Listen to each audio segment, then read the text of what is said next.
Back to news. తెలంగాణకు అనుకూలంగా నిర్ణయం తీసుకున్న కాంగ్రెస్ కు తెలంగాణలో మైలేజ్ రావడం లేదా? హైకమాండ్ కు అలాంటి రిపోర్ట్స్ అందాయా? ఇంటెలిజెన్స్ నివేదికలు అదే చెప్తున్నాయా?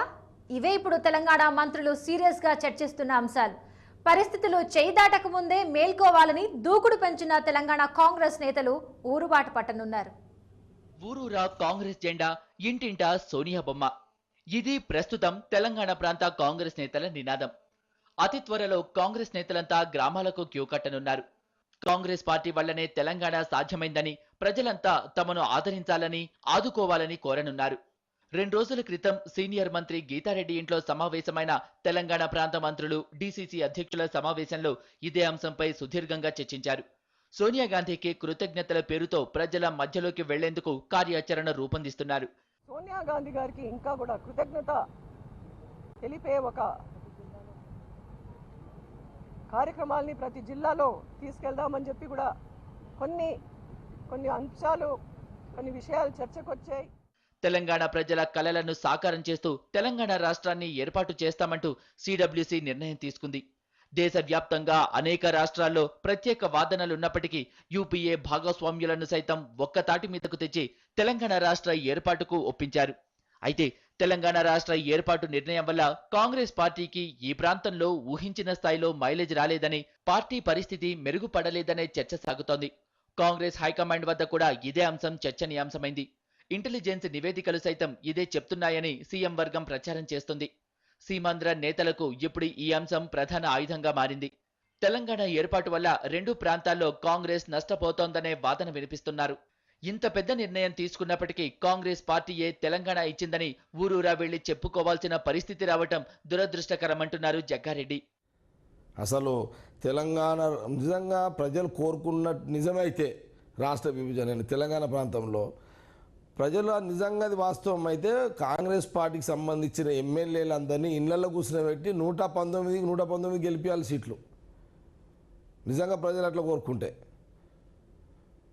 కాబట్టి ఈరోజు మరి ఇట్లా ఊర్లలో పోయి మేము తెచ్చినాం, మేము ఇచ్చినామని చెప్పుకునే పరిస్థితి రావద్దు. ఇలాంటి విమర్శల నుంచి తప్పించుకోవటానికి తెలంగాణ ప్రాంతంలో కాంగ్రెస్ సంపూర్ణ మెజారిటీ సాధించేందుకు మా వద్ద చాలా వ్యూహాలున్నాయంటున్నారు డిఎస్, జానా, ఉత్తమ్ కుమార్ రెడ్డి లాంటి సీనియర్లు. తెలంగాణ ప్రాంత ప్రజలు తమను అక్కున చేర్చుకుంటారని నమ్ముతున్నారు. ఎవరి వాదన ఎలా ఉన్నా విభజన విషయంలోనూ ఓట్లు, సీట్ల రూపంలో ఆలోచిస్తున్న నేతల వ్యూహాలు ఏమాత్రం ఫలిస్తాయో వేచి చూడాల్సిందే. రాష్ట్ర విభజనపై సీఎం కిరణ్ చేసిన వ్యాఖ్యల మీద మండిపడ్డారు డిప్యూటీ సీఎం దామోదర రాజనరసింహ. నల్గొండ జిల్లా భువనగిరిలో మీడియాతో మాట్లాడుతూ ముఖ్యమంత్రి ఒక ప్రాంతానికి పరిమితం కాదన్నారు రాజనరసింహ. కాంగ్రెస్ మేనిఫెస్టోలో తెలంగాణ అంశాన్ని పెట్టినప్పుడు సమైక్యం గుర్తుకు రాలేదా అని ప్రశ్నించారు డిప్యూటీ సీఎం. విభజనపై సీఎం వ్యాఖ్యలను ఆయన విఘ్నతకే వదిలేస్తున్నానని చెప్పారు దామోదర. ప్రజాస్వామ్యంలో ప్రజల యొక్క ఆకాంక్ష, ప్రజల యొక్క అభిష్టం మేరకే ప్రభుత్వాలు, పార్టీలు వ్యవహరించాలి, పనిచేయాలి, వాళ్ళ మన్నన పొందాలి. తెలంగాణ అనే అంశము కొత్తది కాదు. కాంగ్రెస్ పార్టీ తన ఎన్నికల ప్రణాళికలో 2004లో తెలంగాణ అంశాన్ని పొందుపరిచింది. తెలంగాణ ప్రత్యేక రాష్ట్రంగా కృషి చేస్తాము. 2009లో కూడా కాంగ్రెస్ పార్టీ తన ఎన్నికల ప్రణాళికలో ఈ అంశాన్ని పొందుపరిచింది.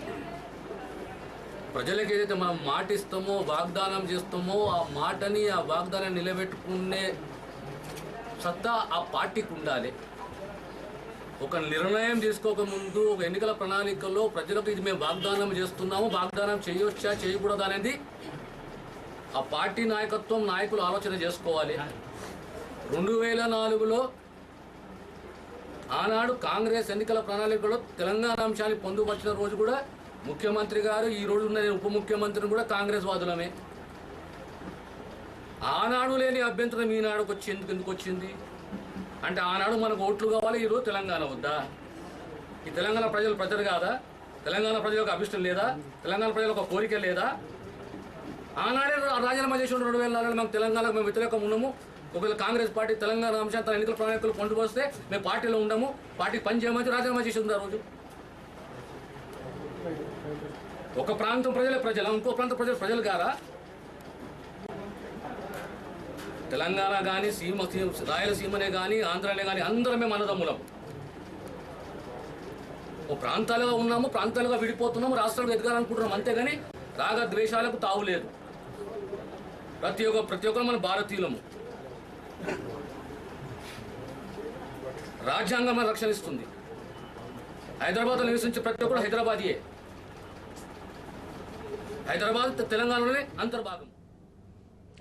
జగన్ ఉస్మానియా ఆసుపత్రి నుంచి వేరే చోటికి తరలించాలని డిమాండ్ చేస్తోంది Telangana government doctors association. VIP పేరుతో ఆయనకు విపరీతమైన భద్రత కల్పించారని, దీంతో కనీసం ఆసుపత్రిలోకి వెళ్లేందుకు నిరుపేద రోగులు నానా అవస్థలు పడుతున్నారని చెప్పారు ఉస్మానియా డాక్టర్లు. ఉస్మానియాలో వసతులు లేవంటూ విజయలక్ష్మి చేసిన వ్యాఖ్యలను తప్పుపట్టారు డాక్టర్లు. క్యాజువాలిటీ కానీ ఇక్కడ ఉన్నటువంటి acute medical care, out patient అన్నీ కూడా ఇక్కడ పోలీసు బందోబస్తుతోని విపరీతమైన ప్రెషర్తోని మొత్తం గేట్లన్నీ క్లోజ్ చేసి నార్మల్గా వచ్చే పేషెంట్లు అందరినీ కూడా చాలా ఇబ్బంది పెడతా ఉన్నారు. ఇక్కడ ఉన్నటువంటి తెలంగాణ ప్రజలు, పేద ప్రజలే ఉస్మానియా జనరల్ హాస్పిటల్కి రావడం జరుగుతూ ఉన్నది. ఈరోజు ఓపీలు, తర్వాత ఇక్కడ ఉన్నటువంటి ఐపీలు, ఏఎంసీలు అన్నీ బ్లాక్ చేసి ఇక్కడ విఐపి అని చెప్పేసి జగన్ గారి కోసము ఇంత సెక్యూరిటీ పెట్టేసి మామూలు ప్రజలు వాళ్ళు ట్రీట్మెంట్ తీసుకోవడానికి వచ్చే పేషెంట్లందరినీ కూడా ఇబ్బంది పడుతూ ఉన్నారు. ఆ పేషెంట్లందరూ కూడా ఈరోజు ఇబ్బంది పడుతూ ఉన్నారు. వాళ్ళందరూ కూడా మమ్మల్ని అడుగుతూ ఉన్నారు, సమైక్యాంధ్ర కోసం ఉద్యమం చేసిన అతన్ని ఇక్కడ తీసుకొచ్చి విఐపి ట్రీట్మెంట్ ఇచ్చుకుంటూ మాకెందుకు ఇబ్బంది చేస్తూ ఉన్నారని చెప్పేసి ప్రజలు అడుగుతూ ఉన్నారు. కాబట్టి తెలంగాణ ప్రజల వంతు, తెలంగాణ ప్రజల డిమాండ్ ఏదైతున్నదో ఆ డిమాండ్ని మేము నెరవేర్చడానికే ఇక్కడ తెలంగాణ గవర్నమెంట్ డాక్టర్స్ అసోసియేషన్ మా డిమాండ్గా కూడా ఇక్కడ ఉన్నటువంటి పేద ప్రజలకి ఇబ్బంది జరుగుతూ ఉన్నది కాబట్టి వేరే హాస్పిటల్కి షిఫ్ట్ చేయమని చెప్పేసి మేము డిమాండ్ చేస్తాం. సార్, ఆల్రెడీ చాలా సందర్భాలలో వైఎస్ రాజశేఖర రెడ్డి గారు ముఖ్యమంత్రిగా ఉన్నప్పుడు ఏ పేద ప్రజలు ఎక్కడైనా యాక్సిడెంట్ అయినా, ఎక్కడ బాంబ్ బ్లాస్ట్ అయినా కార్పొరేట్ హాస్పిటల్ ట్రీట్మెంట్ చేయాలని చెప్పేసి ఏ విధంగా అయితే చెప్పిండో గవర్నమెంట్ హాస్పిటల్స్ నిర్వీర్యం చేయడం జరిగింది. గవర్నమెంట్ హాస్పిటల్స్లో ఫెసిలిటీస్ ఇవ్వని చెప్పిండో అదే విధంగా మేము కూడా డిమాండ్ చేస్తూ ఉన్నాము. ఇక్కడ కాదు, కార్పొరేట్ హాస్పిటల్లో ట్రీట్మెంట్ చేసుకోండి, లేదు అంటే మీరు సీమాంధ్ర ప్రాంతంలో మీ దగ్గర ఉన్నటువంటి మీ ఫాదర్ కట్టించినటువంటి రిమ్స్ హాస్పిటల్ కడప ఏదైతున్నదో అక్కడ ట్రీట్మెంట్ చేసుకోమని చెప్పేసి మేము డిమాండ్ చేస్తూ ఉన్నాం. చాలా ఎమర్జెన్సీ తోటి వచ్చే ప్రభుత్వ వైద్య కళాశాలలో, ప్రభుత్వ హాస్పిటల్లో పేద ప్రజలు ఇబ్బంది అవుతున్నారు. పొద్దుటి నుండి మేము 2 గంటల నుండి చూస్తుంటే పేద ప్రజలు ఎమిప్లీజియాలు, పక్షవాతంతో వచ్చిన పేషెంట్లు, బీపీతో వచ్చిన పేషెంట్లకు మేము సరైన వైద్యం అందించలేకపోతున్నాము. ఒక విఐపి దృష్ట్యా పేద ప్రజలు కూడా ఇబ్బంది పడొద్దనే ఒక ఉద్దేశము. రెండోది సౌకర్యాల లేమి అనేది ఆరోగ్యశ్రీ అని పేద ప్రజలకు ప్రభుత్వ డబ్బుతోటి కార్పొరేట్ వైద్యం అందించడం వల్ల ప్రభుత్వ కళాశాలలు, ప్రభుత్వ హాస్పిటల్ అన్నీ నిర్వీర్యం అయిపోయినాయి. అది ఇప్పుడు విజయమ్మ చెప్పిన దానిలో స్పష్టతగా వచ్చింది. మేము ఎన్నో ఏళ్ళ నుండి చెప్తున్నాము. అందువల్ల మీకు కావాలంటే మంచి హాస్పిటల్లో మీరు ట్రీట్మెంట్ తీసుకోండి. విజయమ్మ గారు ఏదైతే ఉందో వసతులు లేవు, మౌలిక వసతులు లేవని వాళ్ళ కొడుకు జగన్మోహన్ రెడ్డి గారు ఈ హాస్పిటల్కి వచ్చి అడ్మిట్ అయిన తర్వాత ఇవన్నీ బాధలు గుర్తుకొస్తున్నాయి. అంటే ఇన్ని రోజుల నుంచి ఎంతో మంది పేద ప్రజలు, కోట్లాది మంది, అంటే ఏ తెలంగాణ ఆంధ్ర అనే భావం లేకుండా ఎంతో మంది వసతులు లేక ఇబ్బందులు పడుతుంటే ఎన్నో సార్లు తెలంగాణ డాక్టర్ అసోసియేషన్ నుంచి, తెలంగాణ మెడికల్ జాయింట్ యాక్షన్ నుండి ఎన్నో రిప్రజెంటేషన్ ఇచ్చినాం. ఇవాళ వాళ్ళ కొడుకు హాస్పిటల్ అడ్మిట్ కాగానే మౌలిక వసతులు గుర్తుకొస్తాయి, ఫెసిలిటీస్ గుర్తుకొస్తాయి. మా దగ్గర ఆంధ్ర తెలంగాణ భావం ఏం లేదు. దయచేసి ఇక్కడ పేషెంట్లకు ఇబ్బంది పడుతున్నారు. ఆయన సమైక్యాంధ్ర అంటున్నాడు కనుక తెలంగాణ ప్రజలు కూడా ఇబ్బంది పడుతున్నారు. దయచేసి ఆంధ్రాకు షిఫ్ట్ చేసి ఎక్కడైనా మంచి హాస్పిటల్, రిమ్స్ వాళ్ళ ఫాదర్ కట్టించిన దాంట్లో ట్రీట్మెంట్ చేసి.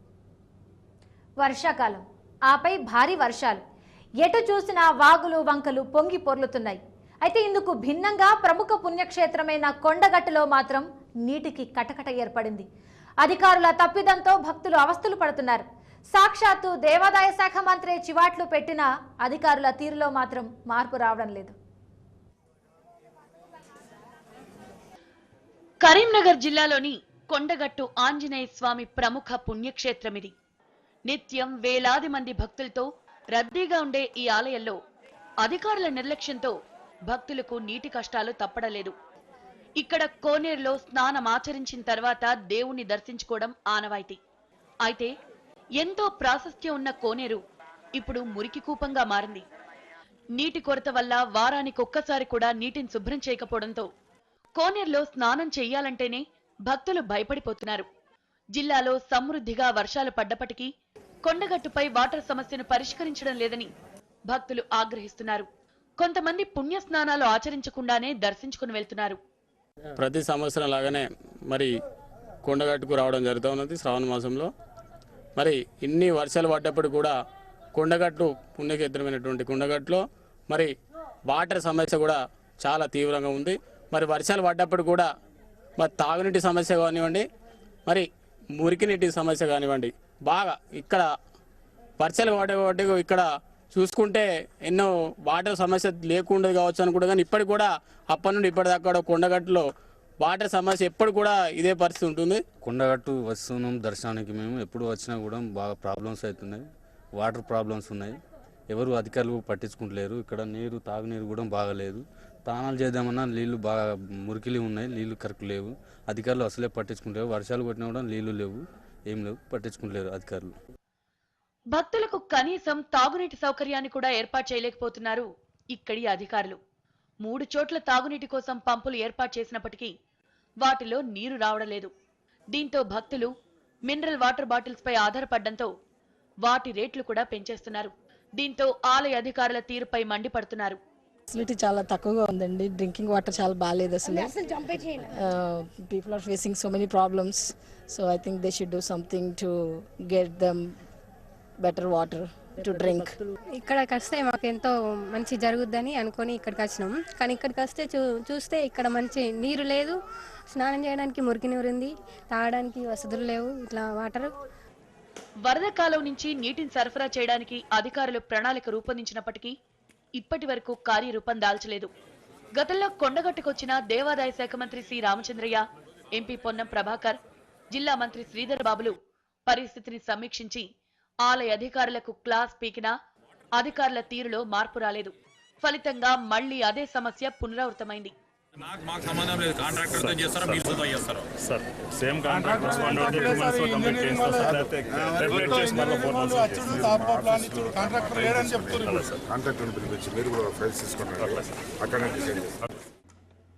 ఓవైపు పుష్కలంగా వర్షాలు కురుస్తుంటే అధికారుల తప్పిదాలతో కొండగట్టుపై నీటి సమస్య ఏర్పడుతుండటంపై భక్తులు తీవ్ర ఆగ్రహం వ్యక్తం చేస్తున్నారు.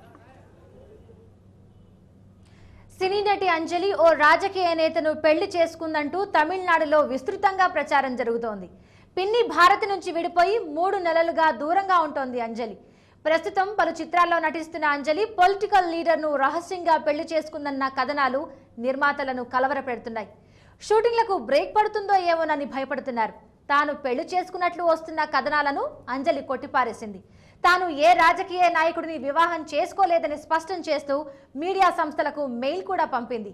ఒంటరిగానే ఉంటున్నట్లు, తాను నటించిన తెలుగు, తమిళ సినిమాలు విడుదలకు సిద్ధంగా ఉన్నట్లు మెయిల్లో పేర్కొంది.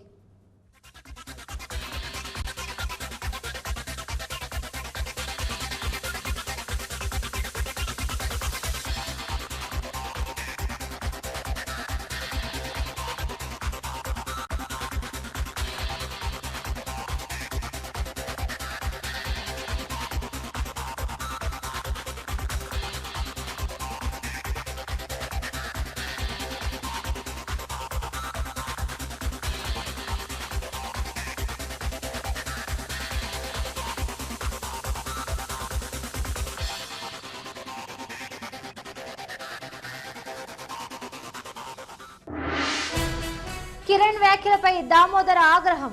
సీఎం ఒకే ప్రాంతానికి పరిమితం కాదన్న డిప్యూటీ.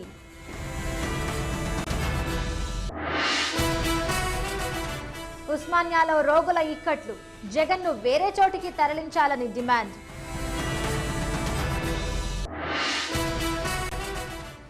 భారత్లో పేలుళ్లు పాకిస్తాన్ పది, గుట్టు విప్పుతున్న యాసిన్ భత్కల్.